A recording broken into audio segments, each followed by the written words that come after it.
MRDPच्या 592 कोटींच्या प्रकल्पाची अद्याप work order झालेली नाही, त्यामुळे हे काम चुकीच्या पद्धतीने सुरू झाले। हे काम एकट्या सभापतीने थांबवलं नाही, तर आम्ही सत्ताधाऱ्यांनी मिळून थांबवले। विरोधी पक्ष नेत्यांनी टक्केवारीचे केलेले आरोप म्हणजे हवेत गोळीबार करण्याचा प्रकार आहे। केवळ फेमस होण्यासाठी हा उद्योग सुरू असल्याचा आरोप महापौर धीरज सूर्यवंशी, सभागृह नेते संदीप आवटी आणि राष्ट्रवादीचे गटनेते मेनुद्दीन बागवान यांनी स्पष्ट केलं। महापौर सूर्यवंशी म्हणाले, शहरातील पूर नियंत्रणासाठी जागतिक बँकेच्या सहाय्याने 600 कोटींचा निधी मंजूर झालाय।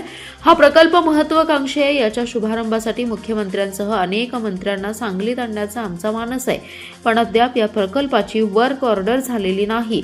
पदाधिकाऱ्यांना माहिती न होता कामाला सुरुवात केली जाते, हे चुकीचे आहे। त्यामुळे आम्ही सत्ताधाऱ्यांनी सभापती माने यांना काम बंद ठेवण्याबाबत सूचना दिल्या होत्या, त्यानुसार त्यांनी काम बंद पाडले। हा निर्णय सत्ताधाऱ्यांचा आहे, पण विरोधी पक्षनेते मंगेश चव्हाण यांनी टक्केवारीचा आरोप केलाय। हा आरोप चुकीचा आहे। यापूर्वी ते भाजपमध्ये गटबाजी असल्याचा आरोप करत होते। मंगेश चव्हाण यांनी विकासासाठी सत्ताधाऱ्यांबरोबर यावे। जर आमचे चुकत असेल तर विरोध करा, पण फेमस होण्यासाठी हवेत गोळीबार करू नये, असा टोला महापौर सूर्यवंशी यांनी विरोधी पक्षनेत्यांना लगावलाय।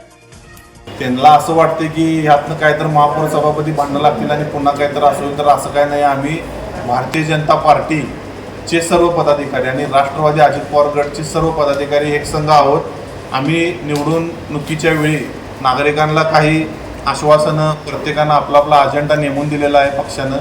तो अजेंडा पूर्ण करण्यासाठी आम्ही सर्वजण तळमळ करत आहोत। आमच्या सत्ता आलेल्या काळातच 600 कोटी रुपयाचा एवढा मोठा निधी पहिल्यांदाच महानगरपालिका क्षेत्रात येतोय।